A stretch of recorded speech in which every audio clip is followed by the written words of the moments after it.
हाँ जी। अभी लॉकडाउन के चलते हमारे गांव से निकलना मुश्किल हो गया, तो मैं आपको रिकॉर्डिंग क्लासेस दे रहा हूँ, वो लाइव जैसे ही है। ठीक है। आज हम लोग नया एक चैप्टर शुरू कर रहे हैं जिसका नाम है इंटरेस्ट। इसका नाम है इंटरेस्ट। इसको हिंदी में हम ब्याज भी कह सकते हैं। ठीक है। तो देखो, ब्याज क्या है। अगर आपसे कोई पूछता है कि ब्याज क्या है, तो ये तो बहुत पुरानी सभ्यता है। हमारे यहाँ ब्याज पे पैसे चलाए जाते थे, लेकिन पहले जो था वो जनरली, है ना, हमारे यहाँ के लोग जिस ब्याज का उपयोग करते थे उसको हम कहते सिंपल इंटरेस्ट। मोटे तौर से कह लो आप कि इसको हम साधारण ब्याज कहते हैं या सरल ब्याज कहते हैं। आप ये कह सकते कि ये साहब साधारण ब्याज है ना। इसका तो नाम ही साधारण है, तो इसका काम भी साधारण ही है। लेकिन जब बाहर से लोग आए, है ना, आज के 400 साल पहले, तो उन लोगों ने साहब भोले वाले हिंदुस्तानियों को लूटने के लिए एक दूसरा ब्याज बना दिया, और इसी से एक मिलता जुलता ब्याज जिसे हम कंपाउंड इंटरेस्ट कहते हैं। ठीक है। इन लोगों ने इसको नाम दिया कि भाई ये चक्रवृद्धि ब्याज है ना। इसको हम कहते हैं चक्रवृद्धि ब्याज है। आप चैप्टर के हिसाब से ये कह सकते हैं कि ये दोनों अलग अलग चैप्टर्स हैं, है ना। चैप्टर्स के हिसाब से बेशक आप कह सकते हैं कि दोनों ये अलग अलग चैप्टर है, लेकिन अगर आप देखेंगे ना तो दोनों में कुछ समानता है। जैसे ये साधारण ब्याज है तो इसमें सरल विधि का इस्तेमाल किया जाता है। ठीक है। ये गांव के लोग जो ब्याज पे पैसे चलाते हैं ना, वो जो ब्याज कहलाता है वो साधारण ब्याज है। और देखो, इसका नाम है चक्र। मतलब ये एक साइकिल में बढ़ेगा, है ना, एक निश्चित रूल से बढ़ेगा, एक साइकिल में बढ़ेगा। अगर आप उस साइकिल को समझ लेते हैं तो आप चक्रवृद्धि ब्याज के मैक्सिमम क्वेश्चनों में, मैं कहूं कि 99% क्वेश्चनों में किसी भी तरीके का इस्तेमाल, किसी भी रूल का इस्तेमाल आप ना भी करें तब भी आपका काम हो जाएगा। ठीक है। तो पहले मैं आपको ये बताता हूं कि आखिर find the difference between simple interest and compound interest. कि साहब साधारण ब्याज और चक्रवृद्धि ब्याज में क्या अंतर है ना, क्या अंतर है। इससे आप चीजों को समझ पाएंगे। जैसे मान लो कि मैंने आपको पैसा दिया। ठीक है। मैंने आपको पैसा दिया या आपने मेरे को पैसा दिया, दोनों में से कोई भी दे सकता है, तो उसे हम मूलधन कहते हैं। इसी को हम प्रिंसिपल अमाउंट कहते हैं, जिसे हम पी से डिनोट करेंगे। मूल का मतलब होता अपना, और धन का मतलब तो आप समझ ही रहे, है ना। धन का मतलब तो दुनिया समझ रही है, इसको बताने की शायद जरूरत नहीं है। मूल का मतलब है अपना, और धन का मतलब तो दुनिया समझ रही है, उसको बताने की जरूरत नहीं है। मतलब पहली चीज क्या है कि किसी भी चीज को इस्तेमाल में ले आने के लिए पैसे की जरूरत होती है। तो जैसे मान लो कि आपने मेरे को 1000 रुपए दिए। ठीक है। आपने मेरे को 1000 रुपए दिए, कह दिया भाई 1000 रुपए मेरा मूलधन है, आपको दे दिया। तो कोई किसी को पैसा फ्री में तो नहीं देता ना, कोई किसी को पैसा फ्री में दे ही नहीं सकता, है ना। तो कुछ आपने दर तय किया होगा हमसे, कुछ हमसे दर तय किया होगा, जिसे हम कहते हैं रेट, जिसे हम कहते हैं रेट है ये। तो जैसे मान लो आपने मेरे को जो पैसे दिए हैं उस पे 10% का रेट बना दिया, है ना। इसको 10% भी कहा जा सकता है और 10 PCPA भी कहा जा सकता है। PCPA का मतलब है परसेंट पर एनम, है ना। ये दोनों में से कुछ भी हो सकता है। आप मोटे तौर से ये बात को समझिए कि रेट का मतलब होता परसेंट पर एनम, है ना। एक साल में हमें कितना ब्याज देना होगा, तो दूसरी चीज हो गई रेट। और तीसरा हो गया कि भाई आप मेरे को पैसा देंगे या कोई भी पैसा देगा तो एक टाइम बांधेगा कि भाई इतने टाइम के बाद मेरे पैसे लौटा देना। तो जैसे मान लो आपने 2 साल का टाइम दिया। ठीक है। 2 साल का टाइम दिया, मतलब एक डेटा है ये। अब आप इसमें ऐसा कह सकते हैं कि भाई मेरे को एसआई और सीआई, इन दोनों में डिफरेंसेस को बताओ, है ना, इन दोनों में क्या डिफरेंसेस हैं। तो पहले हम एसआई का इस्तेमाल करते हैं, ठीक है। अगर पैसा आपने मेरे को सिंपल इंटरेस्ट पे दिया, एसआई का मतलब क्या है, सिंपल इंटरेस्ट है, साधारण ब्याज, ना कि आप एसआई का मतलब सब इंस्पेक्टर समझेंगे, नहीं, एसआई का मतलब है साधारण ब्याज। अगर मेरे को पैसे साधारण ब्याज पे आपने दिए तो ये देखो 1000 रुपये है, ठीक है। अगर इसका 10% आप ब्याज ले रहे हैं तो 1000 का 10% लेंगे, तो आप बड़ी आसानी से 1000 का 10% बड़ी आसानी से निकाला जा सकता है, बहुत मुश्किल काम नहीं है कि साहब आपने मेरे से 1 साल में 100 रुपये का ब्याज लिया है, मतलब फर्स्ट ईयर के लास्ट में ये पैसा कितना हो गया, 1100। अगर साधारण ब्याज का इस्तेमाल करना हमें, है ना, तो अब अगर पहले साल हमें 100 रुपये मिल चुके हैं तो दूसरे साल भी हमें 100 रुपये ही मिलेंगे, और आप कहेंगे कि 2 साल के लास्ट में 1200 रुपये हो गए, ठीक है। और तीसरे साल के लास्ट में वो 1300 हो जाएंगे, चौथे साल के लास्ट में वो 1400 हो जाएंगे, पांचवें साल के लास्ट में वो 1500 हो जाएंगे। इसका मतलब ये है कि वैसा ब्याज जो हर साल बराबर बराबर होता है उसे हम कहते हैं सिंपल इंटरेस्ट। समझ पा रहे कि पहले साल अगर मैंने 100 रुपये कमाए हैं, कमाया ना 100 रुपये, यहाँ पे देखो 100 रुपया कमाए, तो अगर मैंने पहले साल 100 रुपया कमाया है तो मैंने दूसरे साल भी 100 रुपये कमाने हैं, तीसरे साल भी 100 रुपये कमाने हैं, चौथे साल भी, मतलब कयामत की रात तक मेरे को 100 रुपये ही कमाने हैं, इससे ज्यादा मैं नहीं कमा सकता अगर मैं सरल विधि का इस्तेमाल करता हूं, in the sense simple interest का इस्तेमाल करता हूं, ठीक है। अब आप कंपाउंड इंटरेस्ट में आइए, है ना, कंपाउंड इंटरेस्ट में आइए। कंपाउंड इंटरेस्ट में क्या होता है कि 1000 रुपया है, अगर 10% का मामला है तो 10% का अगर मामला है तो आप ब्याज के रुपए में कितने रुपए कमाएंगे, 100 रुपये, मतलब फर्स्ट ईयर के लास्ट में आपका पैसा कंपाउंड इंटरेस्ट के हिसाब से भी 1100 रुपये होंगे। इसका मतलब ये है कि पहले साल में, है ना, पहले साल के अंत में सिंपल इंटरेस्ट और कंपाउंड इंटरेस्ट में कोई भी डिफरेंसेस नहीं है, नो डिफरेंसेस। आप खुद ही सोचो ना कि साहब मैं और नरेंद्र मोदी दोनों एक जैसा पैदा हुए होंगे, लेकिन हमारे कर्मों ने किसी को मारकर पकड़ाया हुआ है और किसी को देश पकड़ाया हुआ है। समझ पा रहे ना, इंसान जब पैदा हुआ तो एक जैसा ही पैदा हुआ, वैसे ही सिंपल इंटरेस्ट और कंपाउंड इंटरेस्ट। 1 साल के लास्ट में कोई पूछेगा कि 1 साल के लिए अगर मेरे को पैसे लगाने हैं तो बताओ कि सिंपल इंटरेस्ट में ज्यादा ब्याज मिलेगा कि कंपाउंड इंटरेस्ट में मिलेगा, तो आपको सीधा सीधा कहना है कि 1 साल के लास्ट में तो बिल्कुल सेम होता है ना, 1 साल में तो कोई डिफरेंसेस नहीं। अब जब दूसरे साल की बात आती है तो दूसरे साल अब 1100 रुपए का, है ना, इस 1100 रुपए का आप 10% ब्याज कमाएंगे, तो 1100 का 10% कितना हो गया, 100 रुपए का 10%, 1000 का 10% 100 हो गया था, यहाँ पे हो गया था, तो और 100 रुपए का 10% हो गया 10। मतलब आप मोटे तौर से कह सकते हैं कि ये 1200 तो मिलेगा ही मिलेगा, 1100 प्लस 110 बोले तो 10 रुपए फालतू मिल गए हमें। 10 रुपए क्या हो गए, फालतू मिल गए हमें। तो आखिर ये 10 रुपए फालतू क्यों हो गए साहब, है ना। 10 रुपए सिंपल इंटरेस्ट पे आपने पैसा लगाया तो ये 1200 रुपए ही हो गए, और जब कंपाउंड पे लगाया तो ये 10 रुपए हमें फालतू मिल गए। समझ पा रहे ना, 10 रुपए फालतू मिल गए, और इसी को दुनिया डिफरेंसेस के नाम से जानती है ना, कि भाई डिफरेंस आ गया 10 रुपए का। अब आप अपने मन से सोचो कि ये जो डिफरेंसेस हैं ये क्यों आ रहे हैं।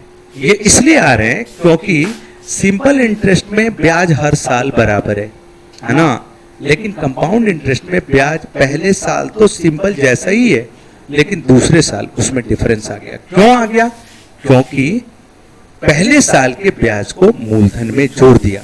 आप ये भी कह सकते हैं कि सिंपल इंटरेस्ट में साहब मूलधन कांस्टेंट होता है, मूलधन जो है वो कांस्टेंट होता है, मतलब एक बार अगर आपने 1000 रुपए लगा दिए तो 1000 रुपए का ही ब्याज आपको मिलता रहेगा। लेकिन कंपाउंड इंटरेस्ट में क्या है, सीआई में क्या है कि मूलधन जो है हर वर्ष बदलते रहते, मतलब पहले साल के लिए मूलधन 1000 है, लेकिन दूसरे साल के लिए ये 1100 हो गया। समझ पा रहे ना?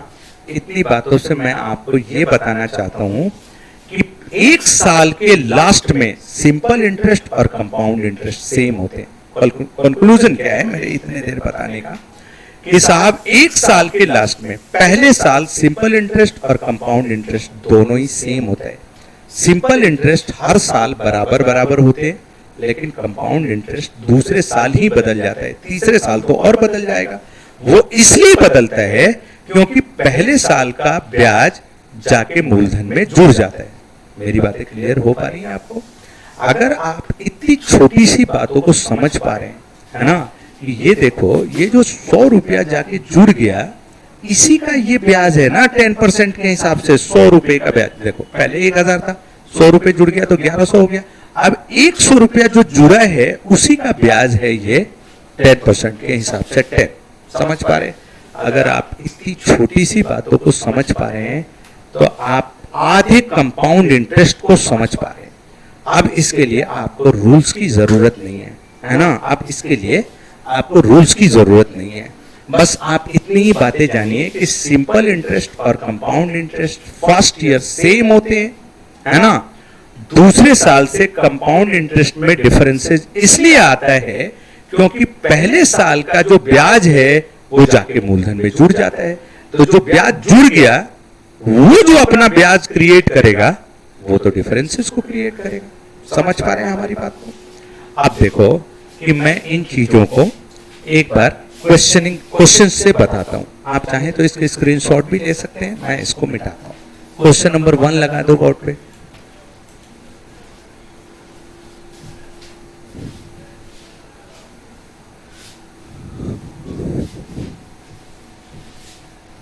क्वेश्चन नंबर 1 को लगा दीजिए। आप देखो मैं आपको बिना नियम के क्वेश्चंस कराता हूं। कंपाउंड इंटरेस्ट में कंपाउंड इंटरेस्ट को बताया जा सकता है, 20 नियम है, लेकिन हम नियम को नहीं पाल सकते अपने दिमाग के अंदर।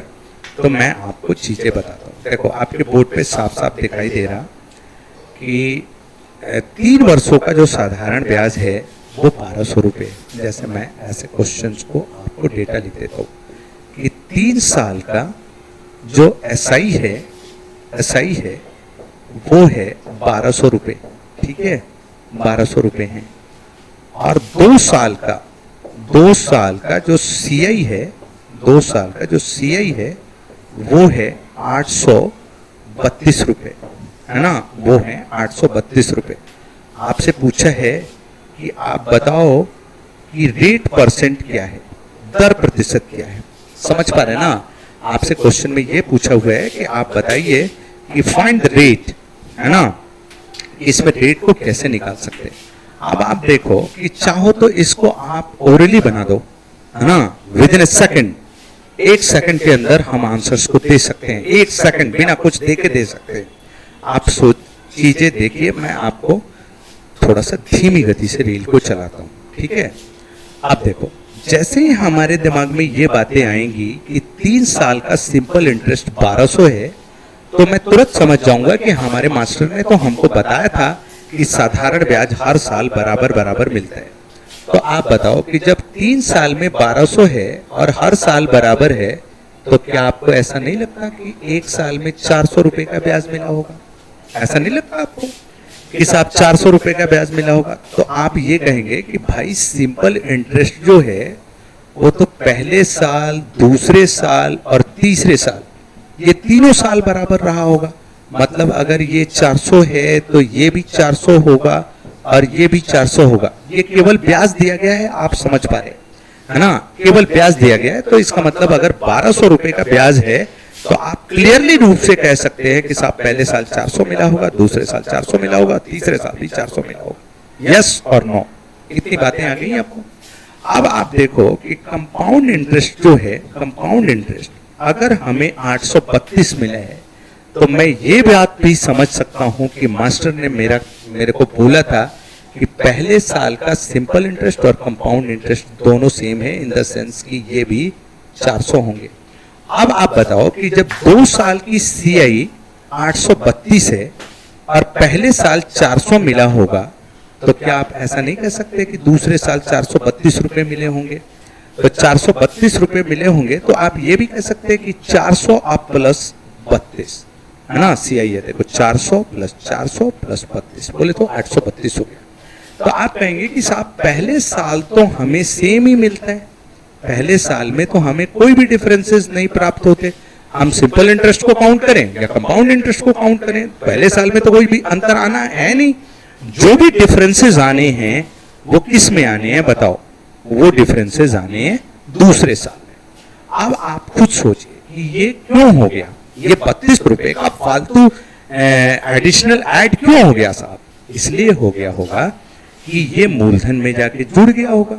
जैसे मान लो कि ये प्रिंसिपल अमाउंट है, ठीक है, ये पहले साल भी, दूसरे साल भी, तीसरे साल भी सेम मिला होगा, लेकिन कंपाउंड इंटरेस्ट में जब जाएंगे तो पहले साल तो सेम है, लेकिन जैसे ही दूसरा साल आएगा तो P प्लस कितना हो जाएगा? 400 हो जाएगा कि नहीं हो जाएगा? तो P प्लस 400 का मतलब है कि ये जो P है वो तो 400 को प्रोड्यूस करेगा। इसका मतलब ये जो 400 रुपया है यही जाके मूलधन में जुड़ गया और इसी के चलते ये 32 रुपए ज्यादा मिल रहे हैं। समझ पा रहे हैं हमारी बात को कि इस 400 रुपए के जुड़ने से ही ये 32 रुपए हमें ज्यादा मिल रहे हैं। तो क्या आपको ऐसा नहीं लगता कि ये जो 32 रुपए हैं वो 400 रुपए के ब्याज होंगे? ऐसा नहीं लगता आपको? अगर ऐसा लगता है तो आप इसको निकाल सकते हैं कि 32 400 का कितना परसेंट के बराबर है। अगर आप इसको निकाल सकते हैं तो आप इसके आंसर्स भी कर सकते हैं कि भाई 8% पर ईयर का मामला होगा और इसमें कुछ नहीं करना। समझ पा रहे ना कि इसमें 8% ब्याज होंगे। आप देखो, अगर रेट पूछा है ना आपसे, अगर पूछता है कि बताओ कि फाइंड द प्रिंसिपल अमाउंट, है ना, फाइंड द प्रिंसिपल अमाउंट, इसकी मूलधन की राशि बता दो। अगर मान लो मैंने क्वेश्चन में नहीं पूछा, लेकिन अगर उसने पूछा होता कि मूलधन की राशि बता दो, तो आप ऐसे करते कि भाई एक साल का ब्याज कितना है? 400 है।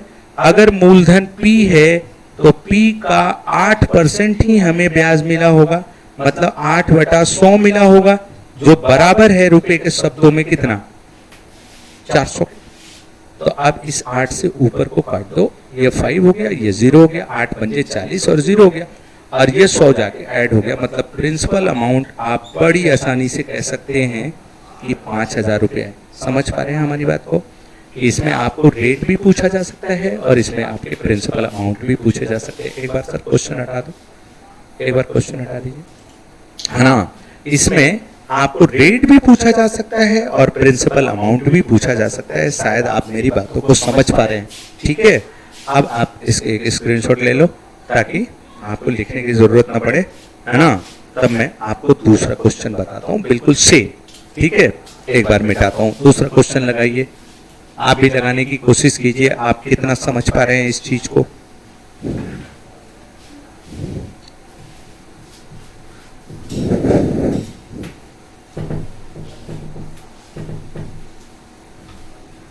चलो क्वेश्चन नंबर 2 कहता है 2.5 वर्षों का साधारण ब्याज 125 रुपए है।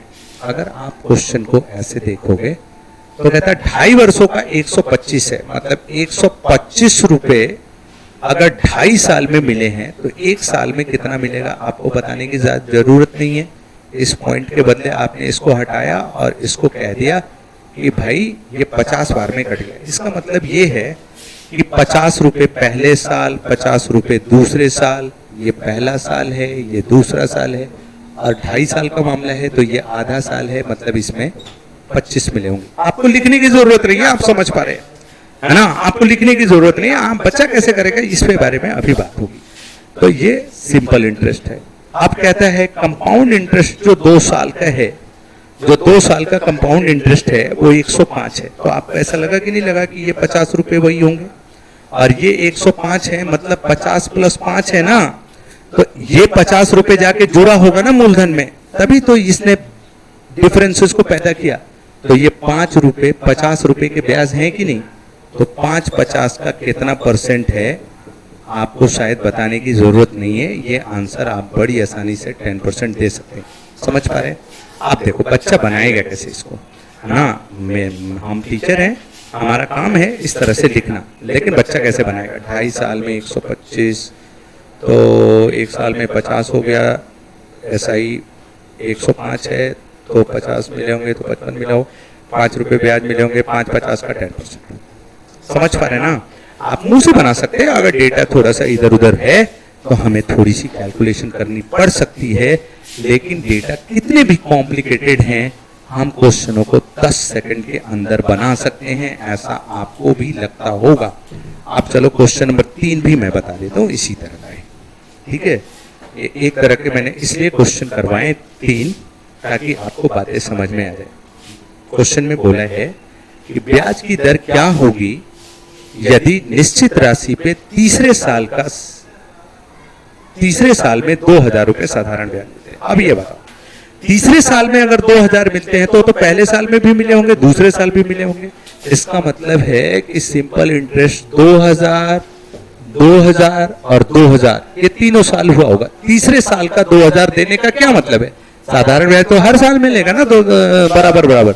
तो मैं कह सकता हूं कि सिंपल इंटरेस्ट 2-2000 के रूप में मिले होंगे। अब कंपाउंड इंटरेस्ट में देखो 4160 दिया है ना आपको, तो आप देखिए 4160 में से 2000 रुपए तो पहले साल और 2000 रुपए दूसरे साल, 2-2-4 हो गया, तो 4160 में मतलब 160 रुपए ही तो बढ़े होंगे। और ये 160 क्यों बढ़ा, क्योंकि मूलधन में 2000 रुपए जुड़ गए। समझ पा रहे हैं हमारी बात को। तो इसका मतलब इस 2000 का ब्याज है ये 160, तो 160 2000 का कितना परसेंट के बराबर है, अगर इसको मैं निकाल सकता हूं तो मैं आंसर्स को बड़ी आसानी से 8% दे सकता हूं। समझ पा रहे हैं बात को। इसमें रेट भी पूछी जा सकती है और इसमें प्रिंसिपल्स भी पूछे जा सकते हैं, यस और नो। जे अगर डिफरेंस कोई कहता है कि डिफरेंस से क्वेश्चंस कैसे बनेंगे, तो डिफरेंस से क्वेश्चन कैसे बनेंगे। अब मैं आपको बताता हूं कि इस कंपाउंड इंटरेस्ट के आधे क्वेश्चनों में तो कुछ जानने की जरूरत नहीं, आधे से भी ज्यादा में, है ना, कुछ जानने की जरूरत नहीं। बल्कि ये कह लीजिए कि जो एग्जामिनेशंस के क्वेश्चन होते हैं ना, उनको बनाने के लिए हमें किसी नियम की जरूरत नहीं है। अब अगर आप किसी किताब को बनाते हैं तो उस स्थिति में वो छोटे छोटे क्वेश्चन भी देते हैं, तो छोटे छोटे, तो उसके लिए थोड़ी सी और भी जरूरत पड़ेगी। मतलब 4 घंटे ज्यादा से ज्यादा कंपाउंड इंटरेस्ट अगर आपने बिना कोई रोके वीडियो को देख लिया तो मेरे को नहीं लगता कि आपके क्वेश्चन फंसेंगे, है ना। मेरे को नहीं लगता, आप बताएंगे कि ऐसा है कि नहीं। अब मैं आपको एक आध बातें समझा देता हूँ, तब जाके फिर क्वेश्चनों पे बारी आएगी। एक बार क्वेश्चन को पहले हटा दीजिए, इस क्वेश्चन को हटा दीजिए ताकि मैं एक कंडीशंस बता दूं इनको।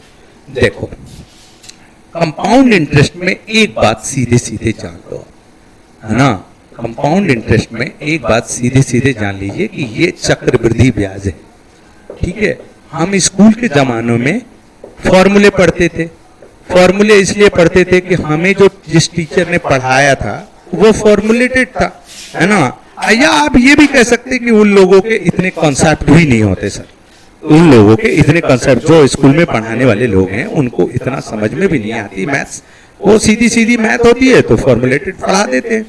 आप जब कंपटीशन में आते हैं तो क्वेश्चंस के लेवल बड़े हो जाते हैं, क्वेश्चन को घुमाने की प्रवृत्ति ज्यादा हो जाती है, तो उसमें कॉन्सेप्चुअल नॉलेजेस की जरूरत है। समझ पा रहे हैं ना।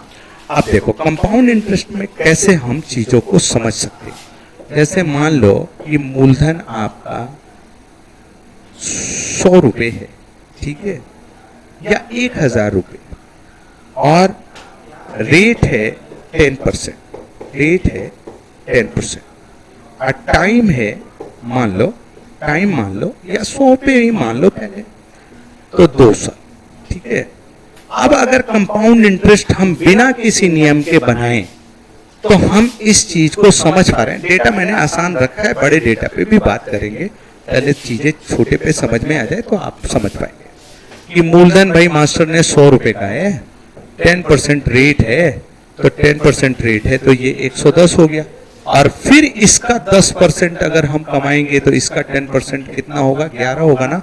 इसका 10% 10 होगा, इसका 10% 11 होगा, मतलब ये 121 हो गया। मतलब अगर आपने 100 रुपए निवेश किए हैं या किसी को दिए तो उसे आपको 2 वर्षों में 121 रुपए देना होगा। समझ रहे हैं ना बात को? अब देखो मैं इसको कैसे बना सकता हूं कि 10% का मतलब है 10/100। तो 10/100 का क्या मतलब है? 1/10, मतलब 10 रुपए का ब्याज है कितना? 11। इसका मतलब ये है कि 10 रुपए अगर 11 रुपए हो गए तो दूसरे साल भी 10 रुपए 11 रुपए ही हो जाएंगे? नहीं, तो 10 रुपए 11 रुपए हो जाएंगे तो 10 को 10 से गुना कर दो, ये 100 हो गया, और 11 को 11 से गुना कर दो, ये 21 हो गया।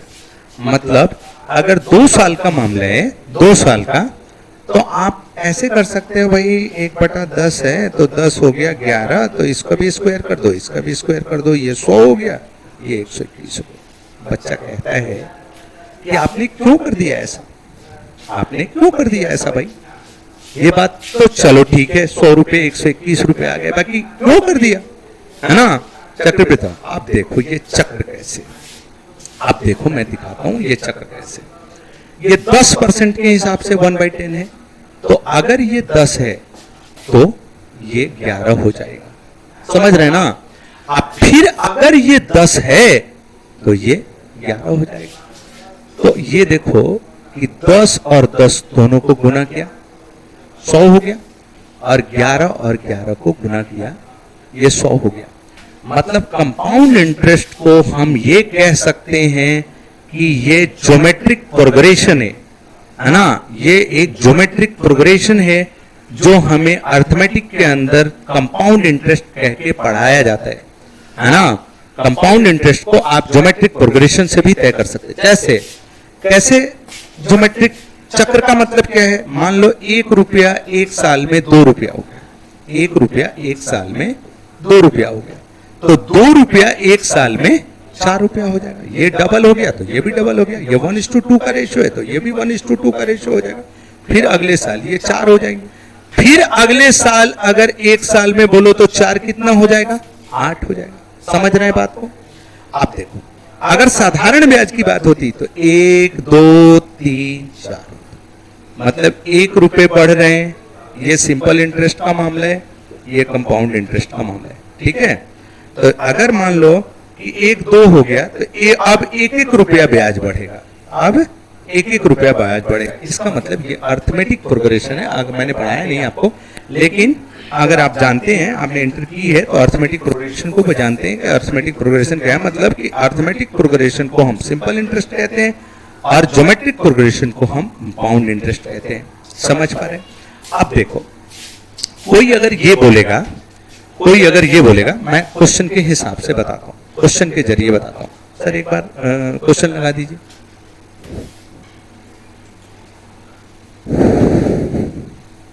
क्वेश्चन को पढ़िए।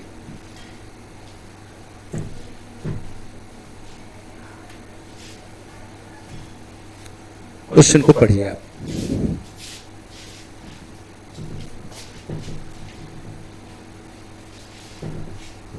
हाँ जी, क्वेश्चन को पढ़ो। 144 रुपए का धन चक्रवृद्धि ब्याज के किसी वार्षिक दर से 2 वर्षों में 225 रुपए हो जाता है, तो ब्याज की वार्षिक दर क्या है? जैसे क्वेश्चन में ऐसे बोला उसने कि 144 रुपए का जो धन है वो 2 वर्षों में 225 रुपए हो जाता है। तो आपसे पूछा है फाइंड द रेट, दर प्रतिशत क्या है, ठीक है? अब ये फॉर्मेट याद करो कि 100 121 बन गया था, इसका मतलब 10 10 2 बार आया था, मतलब ये किसी न किसी चीज का स्क्वायर है, और 11 भी 2 बार आया था, मतलब ये भी किसी न किसी का स्क्वायर है। तो क्या आप स्क्वायर रूट लगा देंगे तो ये 1 साल के फॉर्म में नहीं आ जाएगा? आ जाएगा कि नहीं? अगर 2 साल का मामला है स्क्वायर रूट लगा दो, अगर 3 साल का मामला है मतलब 3 बार गुना हुआ है मतलब क्यूब रूट लगा दो। तो अब आप खुद ही सोचो कि जब यहाँ पे स्क्वायर रूट लगाया जा सकता है तो क्या क्वेश्चनों में स्क्वायर रूट नहीं लगाया जा सकता कि साहब ये 144 पे रूट लगा दी और 225 पे भी रूट लगा दी, तो ये 15 का स्क्वायर है और ये 12 का स्क्वायर है कि नहीं? मतलब 1 साल में 12 रुपए हुए होंगे कितने? 15 हुए होंगे। इसका मतलब ये माना जाएगा कि 3 रुपए का हमें ब्याज मिला, कितने पे? 12 पे। तो ये इसका कितना परसेंट है? आप देख लो कि एक साल की जो बढ़त होती है वही रेट होता है, तो आप मोटे मोटी कह सकते हैं कि भाई 25% इसके आंसर्स हो जाएंगे। समझ पा रहे ना? जैसे ही 144 और 225 लगे, मन में तुरंत अंडर रूट लगाओ, यार ये 12 हो गया, ये 15 हो गया, इसको मतलब 3 रुपए का ब्याज मिल गया 12 पे, 1/4 ब्याज है, मतलब 25%। समझ पा रहे बात को? आप देखो क्वेश्चन नंबर दूसरा करो, question number 5। Question number 5, question number 5 देखिए। हाँ, ये डेटा बड़े किया जा सकते हैं। क्वेश्चन सेम है लेकिन डेटा बड़े किया जा सकते हैं। ये 512 और 3 0 इसलिए लगाया गया है कि डेटा बड़ा हो जाए, है ना? और कहता है कि 3 वर्षों में ये पैसा हो गया कितना? 7,29,000, 7,29,000 रुपए हो गए। तो देखो अगर डेटा बड़ा होगा ना, तो बड़ा होगा तो आप इसको कैंसिल करने की कोशिश करना। मैंने आसान डेटा रखे, तो मैं 3 0 यहाँ से काट सकता हूँ और 3 0 यहाँ से काट सकता हूँ। आप काट लीजिए, 2 4 5 जितने से काटना है आपको काट लीजिए, छोटा बनाइए। जब ये छोटा हो जाएगा तो चूंकि मामला 3 साल का है, तो आप यहाँ से क्यूब रूट दे सकते हैं और यहाँ से भी आप क्यूब रूट देख सकते हैं 1 ईयर के फॉर्म में ले आने के लिए। आप 512 किस चीज का स्क्वायर है? क्यूब है, 8 की क्यूब है। और 729 किस चीज की क्यूब है? 9 की क्यूब है। मतलब ये 1 साल के फॉर्म में आ गया कि साहब 1 साल में 8 रुपए 9 रुपए बन जा रहे हैं। ब्याज कितना मिल रहा है आपको? 1 रुपए। 1 रुपए का ब्याज आपको कितने पे मिल रहा? 8 पे मिल रहा ना। तो 1 रुपए का ब्याज अगर आपको 8 पे मिल रहा, तो आप कह देंगे 25/2 बोले तो 12.5%। इसका मतलब है कि हमारे आंसर आएंगे रेट के रूप में। समझ पा रहे हैं? एक क्वेश्चन और लगा दो, नेक्स्ट क्वेश्चन लगाइए। देखो इसे भी थोड़ा सा डेटा को बड़ा किया गया है ना? आप समझ पा रहे हैं? क्वेश्चन सेम है, मैंने आपको 2-3 क्वेश्चन इसलिए बताए कि आप इस चीज को बखूबी समझ जाएं कि रेट जब पूछेगा, है ना, तो 2 साल का पूछेगा तो स्क्वायर रूट लगाना है, 3 साल का पूछेगा तो क्यूब रूट लगाना है। ठीक है? आप देखो कहता है 1,02,400 रुपए 3 वर्षों में 1,45,800 रुपए हो गए। ठीक है? आपको मैंने बोला कि इसको छोटा कीजिए ताकि आपको सुविधा हो। ठीक है? इसको 2 से आप काटेंगे, ये आ गया 512, और इसको भी 2 से काटेंगे तो ये आ गया 729। ठीक है? आप देखो कि 512 और 729 हो गया 3 साल में, हो गया ना 3 साल में, तो हो गया। तो आप यहाँ पे भी क्यूब रूट लगा सकते हैं और यहाँ पे भी क्यूब रूट लगा सकते हैं। मतलब आप कह सकते हैं कि 8 रुपए फिर से हो गए कितने? 9।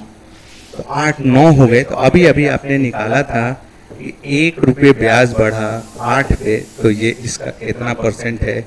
आपने बताया था कि ये 12.5% होगा, है ना? मतलब दोनों ही क्वेश्चन सेम है। ये इसलिए बताए जा रहे हैं आपको क्योंकि आप इस बात को समझ पाएं कि अगर ये डेटा बड़े होंगे तो उसको काट को मेरे को छोटा करना पड़ेगा। समझ पा रहे ना? आप देखो क्वेश्चन थोड़े से रूप बदल सकते हैं ना। इस चीज को समझिए कि इस पे कितने तरीके से आपसे क्वेश्चन को पूछा जा सकता है ना? कितने तरीके से आपको क्वेश्चन पूछा जा सकता है। अब इस पे बात होगी। देखो क्वेश्चन आपके स्क्रीन पे दिखाई दे रहा। आपसे कहा जा रहा 2304 रुपए 2 वर्ष में चक्रवृद्धि ब्याज के किसी दर से ब्याज के रूप में 196 रुपए प्राप्त करता है, तो ब्याज की प्रतिशत वार्षिक दर कितनी होगी? देखो पहला तो ये समझ लो कि साहब क्वेश्चन में आपको साफ साफ दिया है कि मूलधन जो है वो 2304 रुपए है। ठीक है? इतनी बात क्लियर हो गई। अब कहता है टाइम जो है, टाइम जो है वो 2 साल का है ना? टाइम है 2 साल का। और चक्रवृद्धि ब्याज CI मैं लिख रहा हूं, चक्रवृद्धि ब्याज 196 रुपए। तो पूछा है कि आपको रेट बताना है। तो देखो अगर मान लो CI दिया है तो आप ऐसे नहीं कह सकते कि 104 रुपए तो मेरे घर के थे और 2 साल में 196 रुपए मेरे को मिल गए, तो 2304 में मैं 196 को जोड़ दूंगा और कह दूंगा कि ये 2 साल में 2500 रुपए हो गया और कुछ नहीं हुआ, है ना। 2304 रुपए 2 सालों में 2500 रुपए हो गए। आप इसको 4 से कैंसिल करो, 4 से आप कैंसिल करेंगे ये 576 आएंगे और इसको 4 से कैंसिल करेंगे ये 625 आएगा। मतलब आप छोटे रूप में कह सकते हैं कि साहब 576 रुपए 2 वर्षों में 625 हो गए। चूंकि मामला 2 साल का है इसलिए हमें स्क्वायर रूट लगाना पड़ेगा, तो हम कह सकते हैं कि ये 24 हो गया, तो ये हो गया कितना 25। 24 का स्क्वायर 576 होता है और 625 का स्क्वायर रूट 25 होता है, आप जान रहे हैं। तो 24 रुपए अगर 25 रुपए हो गए तो 1 रुपए का ब्याज मिला। 1 रुपए का ब्याज कितने पे मिला भाई? 24 पे मिल गया ना। तो 1 रुपए का ब्याज अगर 24 पे मिल गया तो आप इसको काट के कह सकते हैं कि ये 6 हो गया, मतलब 4/1/6% इज द करेक्ट आंसर। समझ पा रहे बात को? रेट हमारा फाइंड हो गया। समझ रहे ना? कभी कभी यहाँ पे CI दे देगा तो इसमें तुरंत जोड़ देना, जोड़ के काम निकाल लेना, काम निकल जाएंगे। आगे नेक्स्ट क्वेश्चन को देखिए आप, नेक्स्ट क्वेश्चन को देखिए। बात सेम ही है, आप बना के देखिए उसको।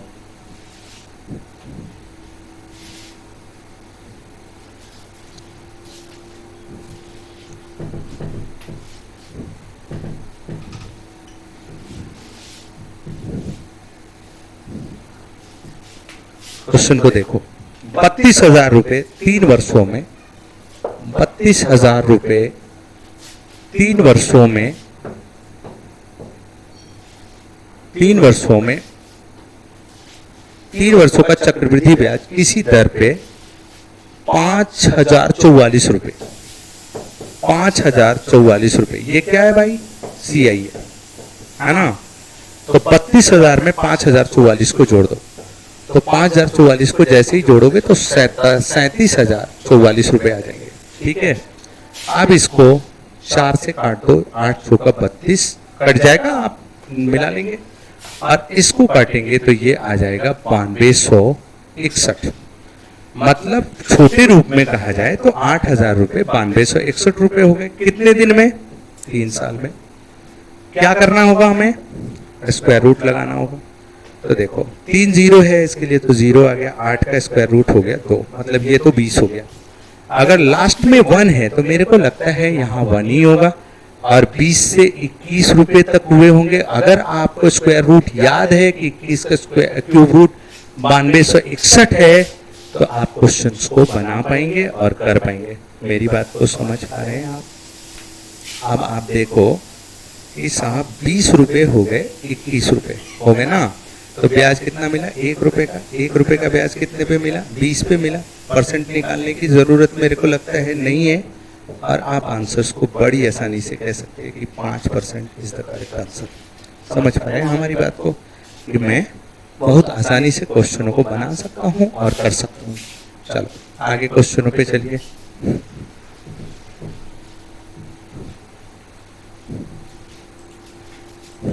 आगे चलो क्वेश्चनों पे। हाँ जी, क्वेश्चन कहता है 2304 रुपए 1 वर्ष में चक्रवृद्धि ब्याज के किसी दर से ब्याज के रूप में 196 रुपए प्राप्त करता है। तो ब्याज की दर क्या है जबकि ब्याज अर्धवार्षिक संयोजित होता है? मान लो ऐसी छोटी छोटी चीजें दे सकता है वो, कि क्वेश्चन में ऐसे कह दिया, मतलब क्वेश्चन को पलटने के लिए कह दिया कि मूलधन जो है वो 2304 रुपए, टाइम जो है वो 1 साल का है। ठीक है, और CI जो हमें मिला है वो 196 रुपए मिले। ठीक है, अब कहता है जबकि ब्याज अर्धवार्षिक संयोजित हो, कंपाउंडेड हाफ ईयरली, अर्धवार्षिक हो, संयोजित हो। वार्षिक का मतलब साल में जुड़ जाना, अर्धवार्षिक का मतलब आधे साल में जुड़ जाना। इसका क्या मतलब है? अर्धवार्षिक का क्या मतलब है? जैसे मान लीजिए कि रेट 10% है, तो 10% का क्या मतलब होता है? कि 2020 में अगर मैंने पैसे दिए तो 2021 में आपको ब्याज 10% देना होगा 1 साल का, यही है ना। लेकिन जब ऐसे ऐसे लाइन लगाए जाते हों कि ब्याज अर्धवार्षिक संयोजित होता है, मतलब आधे साल पे ही जोड़ दिया जाता है, ब्याज आधे साल पे ही जोड़ दिया जाता है, तो आधे साल का तो 5% कहेंगे और फिर आधे साल का कितना कहेंगे, 5% कहेंगे।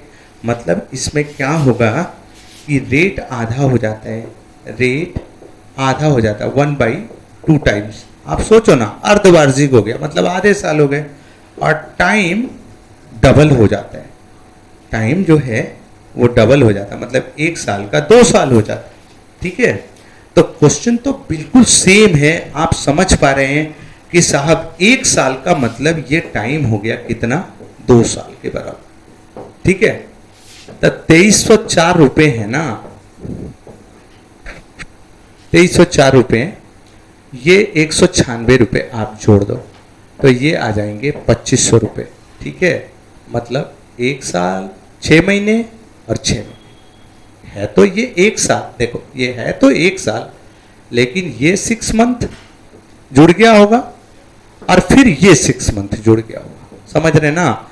तो ये 6-6 महीने के अगर आपने साल माने तो ये 2 साल के बराबर है। तो इसको काटो, पहले छोटा करो, है ना, डेटा बड़ा कर सकते हैं तो डेटा बड़ा करेगा तो छोटा करो। अब बताओ ये 2 साल के बराबर हुए कि नहीं, तो क्या करेंगे आप, स्क्वायर रूट लगाएंगे, मतलब आप कहेंगे कि 24 रुपये 25 रुपये हो गए, यही है ना। तो इसका मतलब है कि 1 रुपये का ब्याज मिला, कितने पे, 24 पे। तो 1 रुपये का ब्याज अगर 24 पे मिला तो आप कहेंगे 25/6 हो गया ना। तो ये 25/6% हो गया, तो ये तो 6 महीने का ही है ना यार, जितना रेट रहा होगा उसका तो ये आधा ही है। तो अगर 6 महीने का इतना है तो रेट पहले तो आधा है ना, जितना रेट रहा होगा उसका आधा है, तो इसका आपको डबल करना होगा। तो 2 से गुना कर दीजिए और कह दीजिए कि इसका मतलब एनुअल रेट जो होना चाहिए वो 4 सही 1/3% होना चाहिए, है ना, कि जो एनुअल रेट होगी वो 4 सही 1/3% के रूप में होनी चाहिए। समझ पा रहे हैं हमारी बात को। नेक्स्ट क्वेश्चन लगाइए।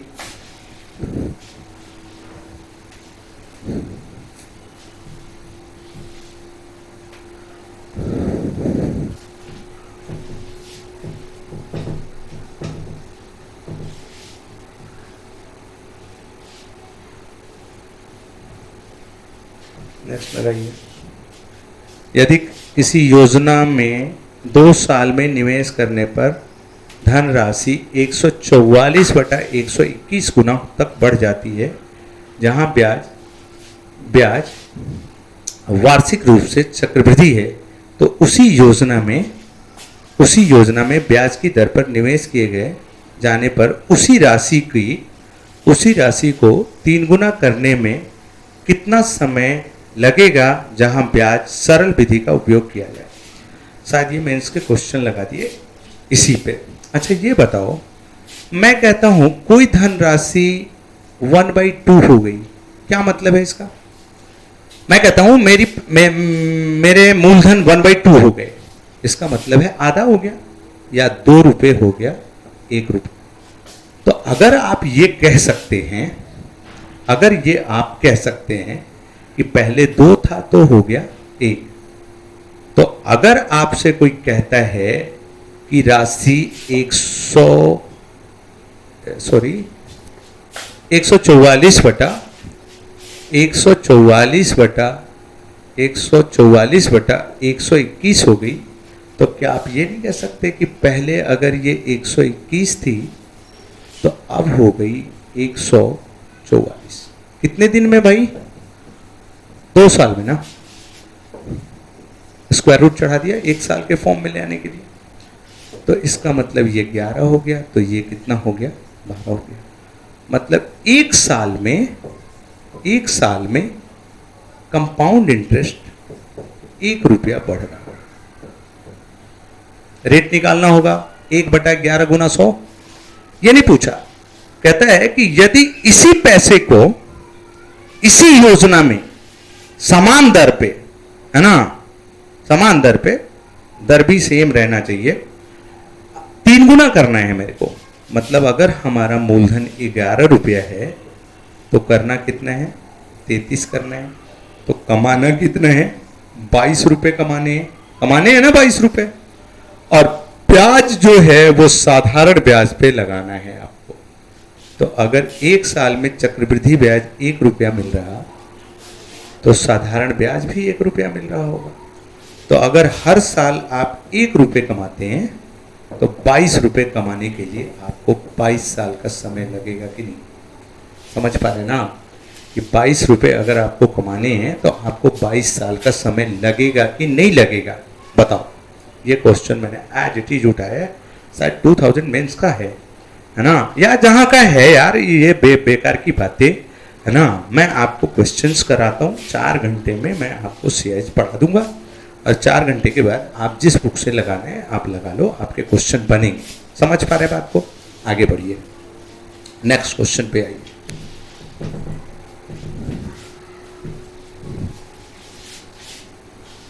नेक्स्ट क्वेश्चन पे आइए।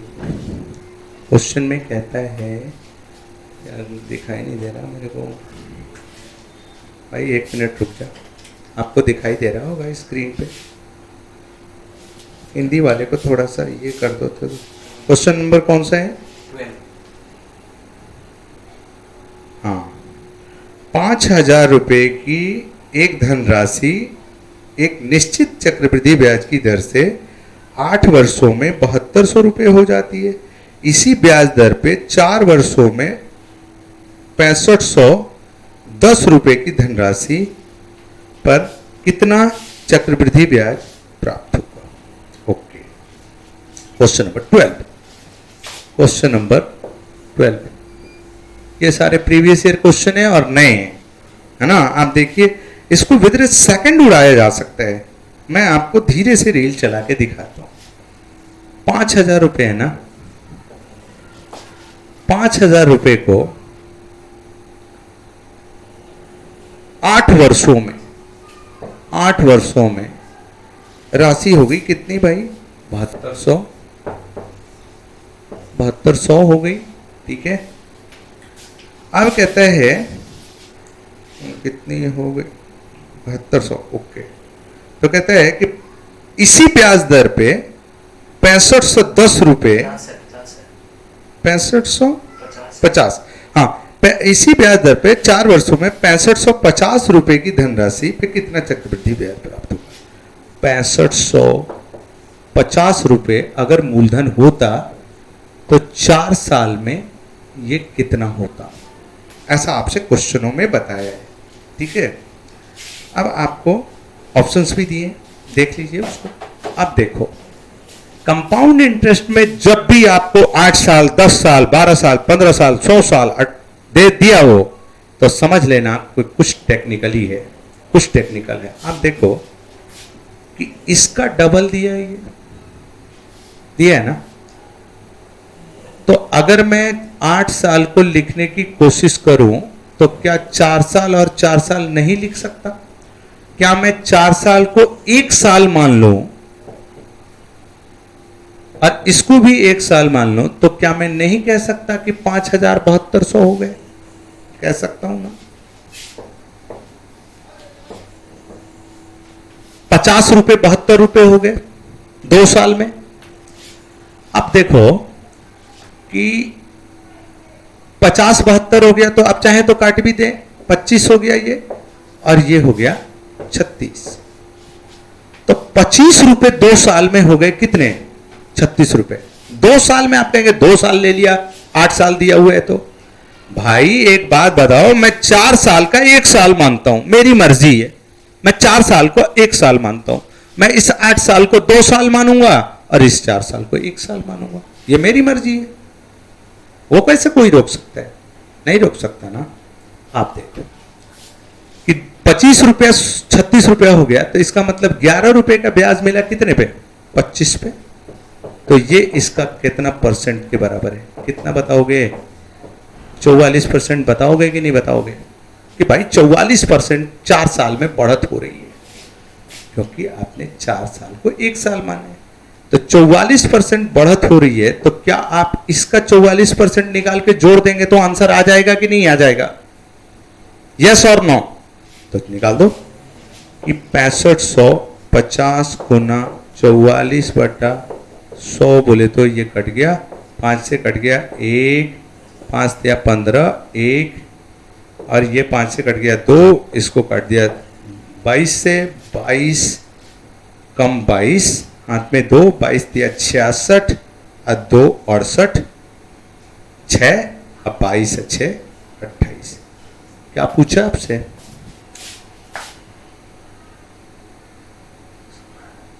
ब्याज कितना मिलेगा ये पूछा है ना? तो ये पूछा है तो 2862 रुपए आप आंसर्स को बता दो सीधा सीधा।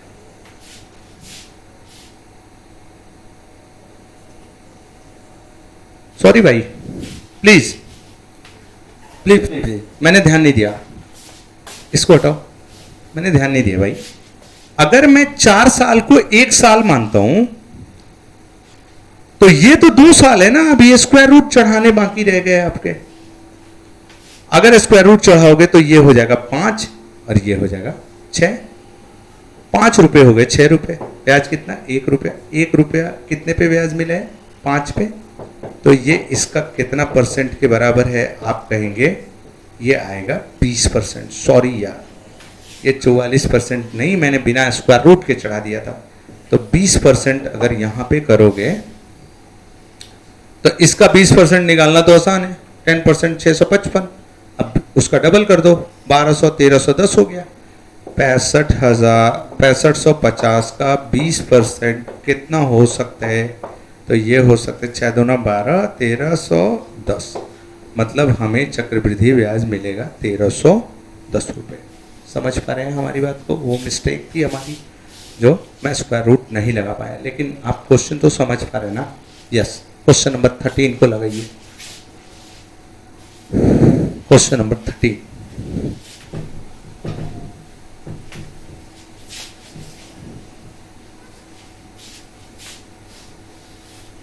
क्वेश्चन नंबर 13 को लगा दीजिए एक बार। अब देखो, चक्रवृद्धि ब्याज में बढ़त घटत कैसे होगी? कोई धन चक्रवृद्धि ब्याज के किसी दर से 2 वर्षों में 4 गुना हो जाता है। 4 गुना बोले तो क्या कहेंगे आप? 1 रुपया हो गया होगा कितना? 4 रुपया। 1 रुपया हो गया कितना? 4 रुपया। कितने दिन में? 2 साल में। 2 साल में स्क्वायर रूट चढ़ाओगे, यहां भी चढ़ाओ, 2 साल का मामला है, चढ़ा दिया। 1 का 1 हो गया और 4 के लिए लिख दिया 2, मतलब 1 रुपया हो गया 2 रुपया। कितने दिन में? 1 साल। तो 1 रुपया अगर 2 रुपया हो गया भाई, तो इसका मतलब ब्याज 1 रुपया मिलेगा। इस चीज को भी कैलकुलेट करना पड़ेगा मेरे को, नहीं ना? कि 1 रुपया का ब्याज है तो ये इसका कितना परसेंट है? ये तो देखने में ही लगता है कि ये 100% के बराबर है। समझ रहे हैं बात को? आगे लगाइए क्वेश्चन।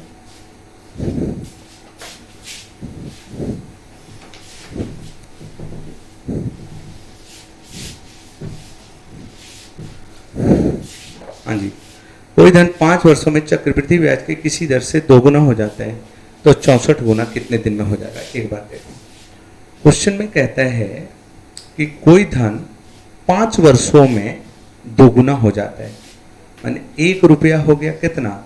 2 रुपया। कितना साल लगा टाइम भाई? 5 साल।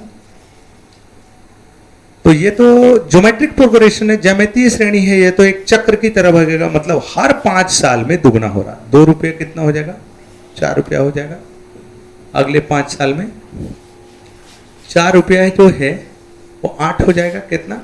अगले 5 साल में 8 हो जाएगा 16, अगले 5 साल में 16 हो जाएगा 32 अगले 5 साल में, और 32 हो जाएगा 64 अगले 5 साल। मतलब 5, 10, 15, 20, 25, 30, मतलब मेरे आंसर्स हो जाएंगे 30 साल कि 30 साल में वो 64 गुना हो जाएगा। अब सवाल ये उठता है कि क्या मैं ऐसे ही चित्रकारी करता रहूंगा? नहीं ना। देखो, क्वेश्चन कहता है, क्वेश्चन क्या कहता है कि दुगना हुआ 5 वर्षों में, तो 64 गुना वो कितने वर्षों में हो सकता है ना। तो आप देखेंगे कि 1 से 2 गुना हो गया, मतलब ये 2 के पावर 1 भी कह सकते हैं इसको, और इसको आप 2 के पावर 2 भी कह सकते हैं, और 8 को आप 2 के पावर 3 भी कह सकते हैं, और 16 को 2 के पावर 4 भी कह सकते हैं, और 32 को 2 के पावर 5 भी कह सकते हैं, और 64 को 2 के पावर 6 कह सकते हैं। मैं ये देख रहा हूं कि जो सर्कल है वो पावर बढ़ा रहा है ना। यहां पे 5 साल में 1 पावर दिया उसने, अगले 5 साल में 2 पावर दिया, अगले 5 साल में 3, फिर 4, फिर 5, फिर 6। तो मेरे को यह लग गया कि ये 5 साल का एक साइकिल है जो पावर्स को इंक्रीज कर रहा। तो अगर 2 गुना 5 साल में, तो ये 64 देखो किस चीज, 2 का कितना पावर है। तो मैं देख रहा हूं 2 गुना 2 4 दूनी 8 दूनी 16 दूनी 32 दूना 64, कितने पावर, 1 2 3 4 5 6। तो 6 बार ये सर्कल घूमेगा, और एक सर्कल इसका 5 वर्ष का है, तो 6 बार घूमेगा, तो ये कितने साल का होगा, 30 साल का होगा। समझ पा रहे हैं हमारी बात को कि कंपाउंड। अब आप ये नहीं कह सकते कि सर बोलो 63 गुना होता तो क्या करते, 63 गुना हो जाएगा तो कहना कि तू ही बना के बता पाइए, है ना, तू ही बना के बता। मेरे को तो तूने 1 मिनट का टाइम दिया, लेकिन मैं तेरे को 5 दिन का समय देता हूं, तो 63 गुना निकाल के बता। भाई नहीं निकाला जा सकता, नहीं निकाला जा सकता, आप दिक्कत होगी। तो आपको ये बातें बिल्कुल ध्यान पे रखनी होंगी कि ये जो कंपाउंड इंटरेस्ट है वो सर्कल में बढ़ता है, चूंकि ये एक चक्र है, एक साइकिल है, एक सर्कल में बढ़ता है। तो एक सर्कल में जब वो बढ़ता है तो इसका मतलब ये माना जाए कि साहब वो पावर्स को इंक्रीज करता, मतलब इसी के पावर के रूप में आ सकता है। समझ पा रहे हैं हमारी बात को। नेक्स्ट क्वेश्चन लगाइए।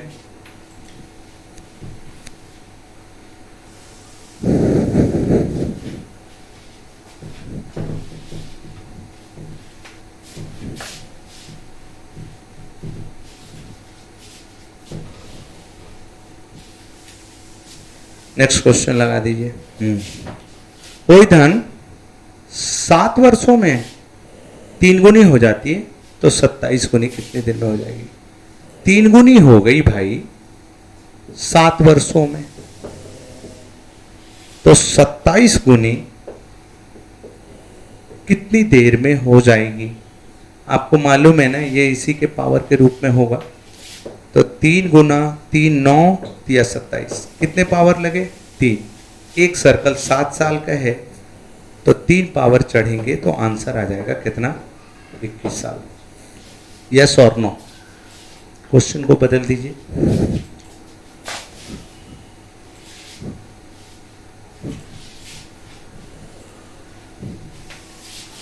क्वेश्चन को बदल दीजिए, नेक्स्ट क्वेश्चन डालिए। कोई धन 7 वर्षों में चक्रवृद्धि ब्याज के किसी दर से 3 गुना हो जाता है, तो 35 वर्षों में कितना हो जाएगा। 3 गुना हो जाता है कितने दिन में, 7 वर्षों में। तो कहता है कि ये बताना है आपको कि 35 वर्षों में कितना हो जाएगा, बताओ। ये कितना बड़ा है, 5 गुना ना, तो इसमें 5 से गुना हुआ होगा ना, इसका मतलब 3 to the power of 5 times बढ़ जाएगा। पावर ही तो बढ़ेगा ना। 7 ईयर का एक सर्कल है, 5 सर्कल घूमता है, तो हर बार एक पावर को इंक्रीज करेगा, मतलब 3 to the power of 5। 3 into 3 into 3 into 3 into 3, 3 का 9 दिया 27, 27 दिया 81 दिया 243 टाइम्स हमारे आंसर्स हो गए। समझ पा रहे बात को। बढ़ाइए क्वेश्चन।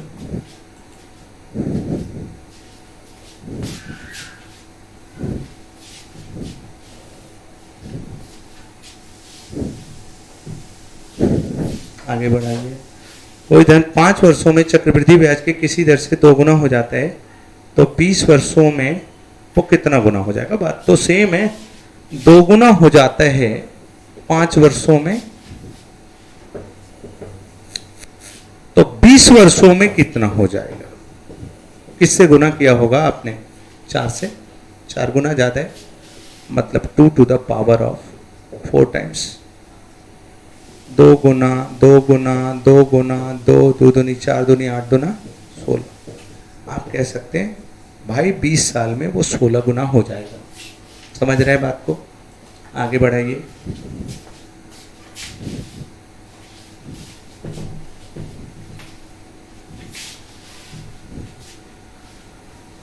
हाँ जी, क्वेश्चन पे आइए। कोई धन 12 वर्षों में 27 गुना हो जाता है, तो 3 गुना कितने दिन में हो जाएगा? ठीक है, 27 गुना 12 वर्षों में हो जाता है, तो 3 गुना कितने में हो जाएगा? देखो, ये जब भी बढ़ेगा तो इसके पावर के रूप में बढ़ेगा।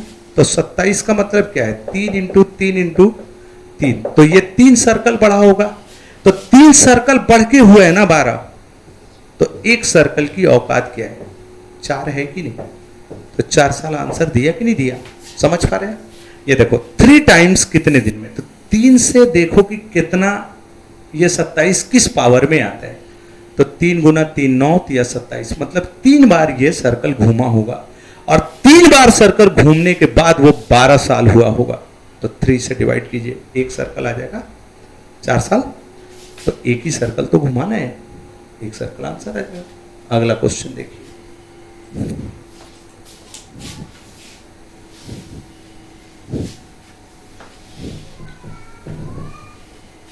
अगला क्वेश्चन देखिए।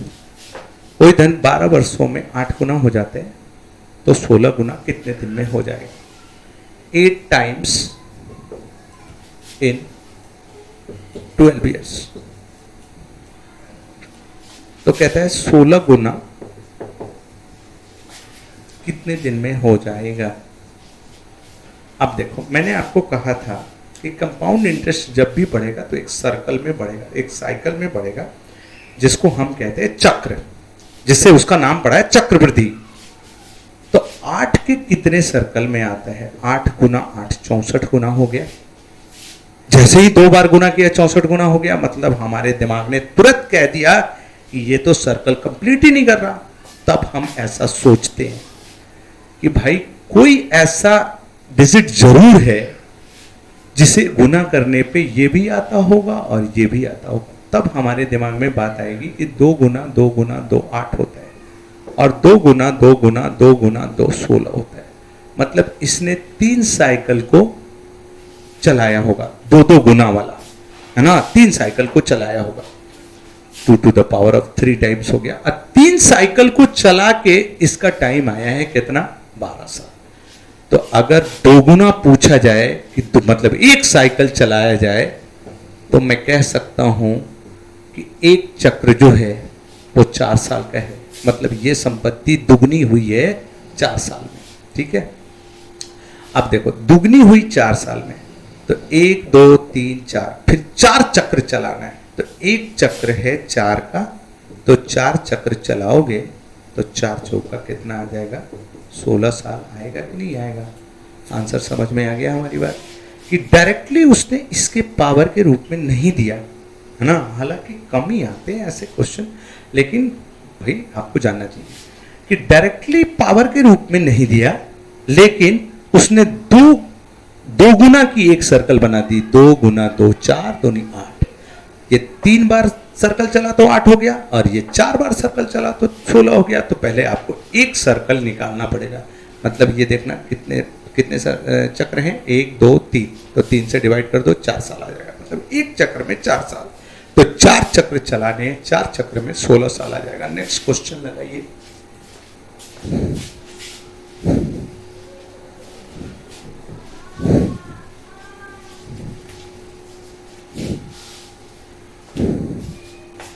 कोई धन 10 वर्षों में 9 गुनी हो जाती है, तो 27 गुनी कितने दिन में हो जाएगी? देखो यही क्वेश्चन है। 9 टाइम्स इन 10 ईयर्स, तो 27 गुनी कितने देर में हो जाएगी? पहले अपन का ध्यान कहाँ जाता है कि इसके पावर के रूप में बताया मास्टर ने। 9 गुना 9 81 हो गया, जबकि मेरे को 27 ही करना है, मतलब ये फंडा नहीं लगा।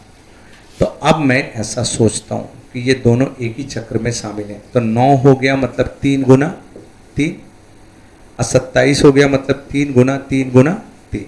तो ये 2 चक्र चला है 3 गुना का। तो एक चक्र बोले तो इसको 2 से डिवाइड करोगे तो एक चक्र आ गया कितना? 5 साल। एक चक्र आ गया कितना? 5 साल। अब आपको कितने चक्र चलाने? 1 2 एंड 3। तो 5 साल का एक चक्र है, तो 5 दिया 15 साल में आप चीजों को समेट लेंगे। समझ पा रहे बात को? एक बार बढ़ाइए क्वेश्चन।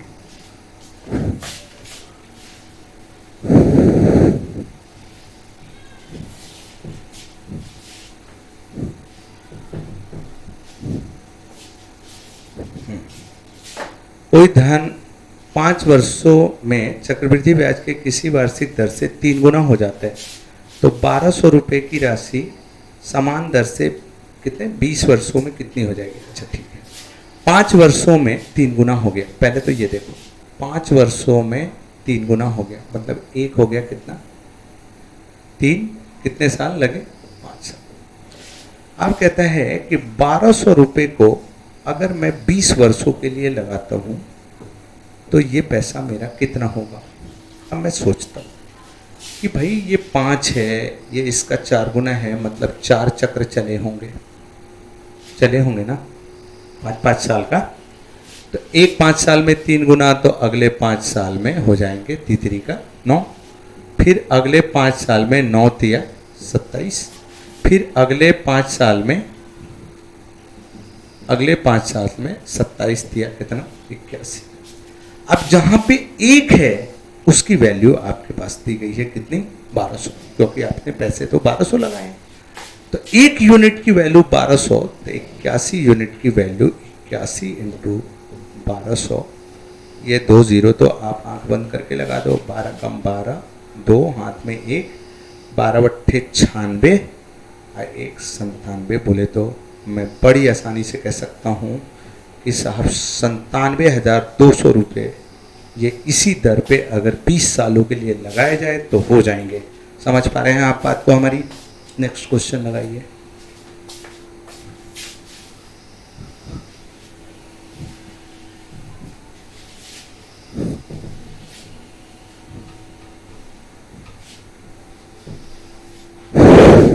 हाँ, कोई धन 5 वर्षों में चक्रवृद्धि ब्याज के किसी वार्षिक दर से 3,000 रुपये हो जाते हैं और 10 वर्षों में 3750 रुपये हो जाते हैं, तो मूलधन की राशि क्या है? अच्छा देखो, 5 वर्षों में कोई ऐसा धन है जो किसी रेट से, चक्रवृद्धि ब्याज के किसी रेट से ये हो गया 3,000, और अगर कोई कहता है कि यही पैसा बढ़ते बढ़ते 10 साल में हो गया 3750, ठीक है। अब आपसे पूछा है कि बता मूलधन की राशि क्या है, मतलब फाइंड द प्रिंसिपल अमाउंट। मूलधन की राशि क्या है? मूलधन को बताओ। देखो, अब आप अपने तरीके लगा सकते हैं। अगर आपका परसेंटेज तेज है ना, मतलब आप चीज़ों को परसेंटेज निकाल पाते हैं, है ना। एक बार मैं भी बताऊंगा आपको परसेंटेज, कि परसेंटेज को आदमी चलते चलते निकाल लेते हैं, है ना। ये सब घिसे पिटे 16 सही 2/3, 8 सही 1/3 कहीं आते हैं। ये लोग अपनी सीटों में डालते हैं इसलिए कि वो कैलकुलेशन उनको अच्छा लगे, बच्चों को अच्छा लगे, जो भी है। लेकिन जो एक्चुअल क्वेश्चन है अगर उसे आप देखेंगे तो उसके परसेंटेज निकालने में ज़्यादा मुश्किल नहीं। अगर वो मुश्किल है, नए डेटा का इस्तेमाल कर रहा, तो वो सबके लिए कर रहा, वो आपके लिए नहीं कर रहा, ठीक है। तो अगर आपका परसेंटेज सही है तो आप क्या कर सकते हैं? आप ये सोच सकते हैं कि भाई मूलधन से ये 5 साल बढ़ा है और इससे भी ये 5 साल बढ़ा, मतलब ये दोनों गैप बराबर है। बच्चा कहता है ये ज़रूरी है बराबर आएंगे? बिल्कुल बराबर आएंगे, है ना। अगर बराबर नहीं होगा तो निकालना मुश्किल हो जाएगा, बहुत दिक्कत हो जाएगी, और क्वेश्चन शायद नहीं बनाया जा सकता 1 नंबर के क्वेश्चन के लिए आप, या 2 नंबर के क्वेश्चन के लिए जिसमें आप 1 मिनट का टाइम देते, वैसे क्वेश्चन एराइज नहीं किया जा सकते। आप भी बताना, ऐसे नहीं किए जा सकते, आपने देखे भी नहीं होंगे। गैप हमेशा बराबर है। अगर परसेंटेज तेज है तो आप ये सोचेंगे भाई 3000 यहाँ था, 3750 यहाँ हो गया, तो इसका मतलब 750 रुपये का ब्याज मिला है। 750 रुपये का ब्याज कितने पे मिला है? 3000 पे मिला है। तो 750 रुपये का ब्याज अगर 3000 पे मिला है तो हम बता सकते हैं कि ये भाई 25% है। मतलब ये 5 साल की जो बढ़त है, जो 5 साल की बढ़त है, ये 5 ईयर्स, अगर 5 ईयर्स की जो बढ़त है ये 25% है, तो बताओ क्या इधर 5 ईयर्स की जो बढ़त होगी वो 25% नहीं होगी? होगी कि नहीं? अगर रेट हर स्थिति में समान है तो उधर 5 साल में 25% इंक्रीज कर रहा, तो इधर 5 साल में 25% इंक्रीज करेगा। अगर मैंने मूलधन को 100% मान लिया तो 25% और जुड़ के ये कितना हो जाएगा बताओ? 125 हो गया। मतलब 125% की वैल्यू 3000 के बराबर है, तो 1% इतना होगा, तो 100% की वैल्यू ये 4 हो गया, ये 5 हो गया, इसको काट दिया तो ये 6 हो गया। मतलब 6 चौका 2400 आपने आंसर्स को दे दी। सही है कि अगर आपकी परसेंटेज कैलकुलेशन सही है, अच्छी है, तो आप क्वेश्चन को ऐसे बना सकते हैं।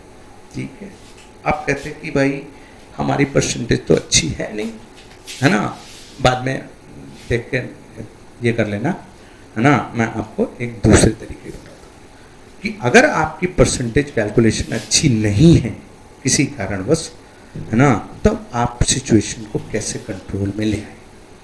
आप ये देख लें, आप ये देख लें कि भाई इधर भी 5 साल का गैप है और इधर भी 5 साल का गैप है, तो देख लें 5 साल में 3000 अगर 3750 हो रहा, तो इसको 0 से 0 से काट दो, 25 से काटोगे तो ये 12 आ जाएगा, 25 से काटोगे तो ये 15 आ जाएगा, फिर इसको काटोगे तो ये 4 आ जाएगा, इसका मतलब ये 5 आ जाएगा। मतलब आप ये बात समझ चुके हैं कि 5 साल में 4 रुपये 5 रुपये बदल जा रहे हैं, यही है ना। तो इसका मतलब मूलधन आपका 4 होगा तो ये 5 हो जाएगा 5 साल में, उधर हुआ है तो इधर भी हो जाएगा। तो 5 यूनिट की वैल्यू हो गई कितनी? 3000। तो 1 यूनिट की वैल्यू कितनी हो गई? 600। 5 यूनिट इज इक्वल टू 3000, तो 1 यूनिट की वैल्यू कितनी? 600। तो 4 यूनिट की वैल्यू कितनी? 2400। आंसर दे दिया साहब, रेशियोस लगा दिए, है ना। ये चेक कर लिया, मेरे को परसेंटेज चेक करने की जरूरत नहीं है। देखो कोई भी क्वेश्चन है तो वो परसेंटेज से बनाएंगे आप, चाहे रेशियो से बनाएंगे। अगर आपकी परसेंटेज तेज है परसेंटेज से बनाओ, अगर आप रेशियो की तेज है तो रेशियो से बनाओ। अगर आपकी ये भी तेज नहीं है, मान लो कि अगर आपको लगता है ये भी मेरी तेज नहीं है, तो देखो मैं आपको एक तरीका बताता हूँ, बार बार देखना वीडियो, आपको अच्छा लगेगा। ये 3000 है, आप कहते साहब मेरे को तो कुछ आता नहीं, मैं परसेंटेज भी नहीं आती, रेशियो भी नहीं आती, अभी तो मैं सीख रहा हूँ। अच्छा धीरे धीरे सीखते हैं, कोई बहुत बड़ी बात नहीं है, 6 महीने में आदमी सब कोई सीख जाए। देखो इसमें इधर भी 5 साल है, इधर भी 5 साल है, मतलब गाड़ी आगे की ओर जा रही है और ये वाली गाड़ी नहीं है। तो क्या करना कि जो बीच में दिया है ना, इसको एक बार और गुना करके इससे ठोक देना, बस भाग दे पीछे चली जाएगी, है ना। इससे ठोक देना, ये 12 हो गया, ये 15 हो गया, ये 15 दूना 30, 200 हो गया, 12 दूना 2400। करना, ये बात तो नहीं मानूंगा। ये क्या तरीका है कि इसको एक बार और गुना करो, आगे वाले से ठोक दो, पीछे वाला फेंक देगा, ये सब कौन से तरीके हैं, है ना। अगर आप कहते हैं कि ये कौन से तरीके हैं, आपने बता दिया कि बैक करना है तो आगे वाले से ठोक दो, तो आगे ले जाना है तो पीछे वाले से ठोक दो, ये कौन सा तरीका है साहब? ये कंसेप्ट है ना, ये कंसेप्ट है। मैं आपको एक बार बता देता हूँ कि ये क्यों पीछे वाले से आगे वाले से ठोका जाता है। ठीक है, देखो ये मान लो 3000 है, मैं ये कहता हूं कि मूलधन अगर 3000 है तो 5 साल में 3750 हो। तो आप ये भी कहेंगे कि मूलधन अगर 3000 है तो 5 साल में 3750 हो गया, नहीं कहेंगे आप? तो 3750 यूनिट की वैल्यू कितनी है? 3000। तो एक यूनिट की वैल्यू कितनी होगी? 3000 बटा 3750। तो मूलधन निकालना हमको, तो कितने यूनिट की वैल्यू निकालनी है आपको? 3000। यही तो मैंने बोला था कि इसी डिजिट को मल्टीप्लाई करो, आगे वाले से ठोक दो, अपने आप आंसर आ जाएगा। आप रेशियो लगा सकते हैं, आप परसेंटेज लगा सकते हैं, जो भी आपके लिए बेटर हो। ठीक है, आगे बढ़िए।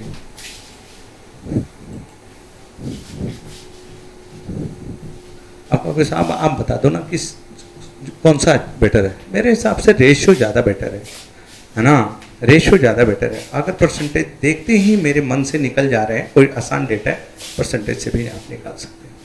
देखो कहता है एक बरस में 650 रुपये हो गया और 2 साल में 676 हो गया। तो ब्याज की दर चक्रवृद्धि है, तो दर और मूलधन ज्ञात करना। अच्छा ठीक है। 1 साल के बाद कोई ऐसा धन है, मतलब मूलधन है जिसमें ब्याज भी जुड़ा है, मूलधन भी है इसमें और ब्याज भी है। 1 साल के बाद हुआ 650 और 2 साल के बाद वही संपत्ति बढ़ते बढ़ते हो गई 676 रुपये। अब कहता है आपसे कि आपको मूलधन बताना है। 1 साल का गैप है, 1 साल का गैप निकाल देंगे ना आप। 650 को 650 या रेशो बना लेना, 650 676 13 पंजे 65, 13 पंजे 65, 13 दूनी 26, मतलब 25 हो गया 26। तो इसका मतलब मूलधन 25 था तो हो गया होगा 26। 26 यूनिट की वैल्यू इतनी, तो 25 यूनिट की वैल्यू कितनी? 26 13 दूना 26, 13 पंजे 65 जीरो, इसको काट दोगे 25 25 625। मूलधन आ गया 625 हो गया ना? बोलो हाँ या ना? आ गया। अब क्वेश्चन को देखो, 1 साल में हो रहा ना, तो 1 साल में अगर 26 हो रहा है तो 1 ही रुपये तो ब्याज मिल रहा है। 1 साल में 1 रुपये ब्याज मिल रहा है, कितने का? 25 का। तो 1 रुपये ब्याज मिल रहा है 25 का, तो ये इसका कितना परसेंट के बराबर है? आप बड़ी आसानी से कह सकते हैं। इसका मतलब है कि इसके आंसर 4% होने चाहिए। समझ पा रहे हैं हमारी बातों को? अगला क्वेश्चन लगाइए।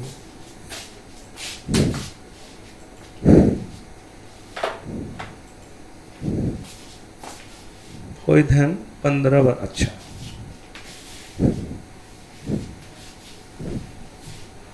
देखो, अब आपको वो टाइम बढ़ा के दे रहा।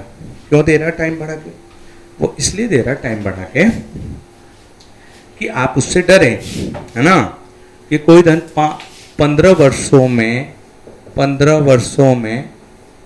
7520 रुपये हो गया और 16 वर्षों में 7896 रुपये हो गया। तो ये देखो कितने साल का मामला है? 1 साल का है ना? तो 7500 7896 हो गया। घटा के देख दो भाई, 7896 हो गया, 7520 मतलब 376 रुपये का ब्याज मिला है। कितने साल में? 1 साल में। तो 1 साल में रेट निकाल दो, वही तो दर प्रतिशत है कि भाई 376 रुपये मेरे को मिले हैं, कितने पे? 7520 पे। ये इसका कितना परसेंट के बराबर है? इसको कैंसिल करो 2 से, इसको इससे कैंसिल करो, मतलब रेट मैं कह सकता हूँ कि 5% हो गया। समझ पा रहे हैं हमारी बात को? कि रेट 5% हो गया। अब आप कहेंगे सर मूलधन पूछेगा तो क्या करेंगे, है ना? मूलधन पूछेगा तो आप ये करेंगे कि कह देंगे कि तू ही निकाल के बता पाइए, है ना? तू ही निकाल। साहब यहाँ पे 15 साल है, ये 1-1 साल का चक्र है, 15 साल चलाना पड़ेगा, आपकी आधी जिंदगी खत्म हो जाएगी और आप एग्जैक्ट आंसरों को नहीं निकाल पाएंगे। लगभग तो वो पूछा ही। अगर टाइम ज़्यादा दे के पूछा है, मतलब 15 साल 16 साल ऐसे दे के पूछा है, इसका मतलब साफ और साफ है कि आप रेट परसेंट बोल रहे हैं, रेट परसेंट पूछ रहे हैं। क्वेश्चन है हाँ लगाइए, लगा दिए।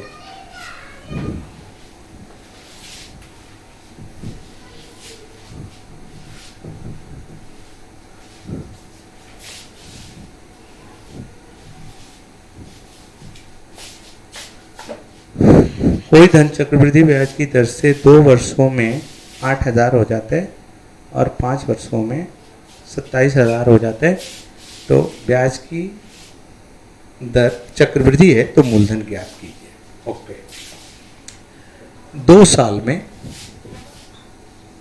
कितना हो गया? 8,000, और 5 वर्षों में हो गया कितना? 27,000। अब देखो, इधर जो गैप है वो 3 साल है, और इधर जो गैप है मूलधन और इसमें वो 2 साल। आप कहेंगे सर आपने बोला था कि गैप बराबर रहेगा, ये 2 रहेगा तो ये भी 2 रहेगा, ये 3 रहेगा तो ये भी 3 रहेगा, ये 5 रहेगा तो ये भी 5 रहेगा। अब तो आप अलग अलग करते हैं, ये अलग अलग कभी कभी ऐसे क्वेश्चन पूछे जा सकते हैं, है ना? तो मैं बता देता हूँ। देखो 3 साल में 8,000 27,000 हो गया ना भाई, तो 0 से 0 0 से 0। अब ये कितने दिन में हुए? 3 साल में हुए। तो 1 साल के फॉर्म में ले आने के लिए क्या करते हो? क्यूब रूट चढ़ाते हो कि नहीं? तो इसका मतलब 2 रुपए हो गए कितने? 3 रुपए हो गए। मतलब 1 साल में 2 रुपए 3 रुपए हो गए। तो ये 2 साल है ना, तो फिर बताओ कि फिर 2 रुपए 3 रुपए हो गए होंगे 1 साल में इतना, फिर 2 रुपए 3 रुपए हो गए, मतलब 4 रुपए कितने हो गए? 9 के बराबर। 9 यूनिट की वैल्यू कितनी है? 8,000 है ना ये? तो 1 यूनिट की वैल्यू 8,000 बटा कितना होगी? 9। तो 4 यूनिट की वैल्यू कितनी होगी? आप आंसर्स को बड़ी आराम से बता सकते हैं, 32,000 बटा 9। अगर मूलधन पूछेगा तो, ये मूलधन पूछेगा तो ऐसे बता सकते हैं।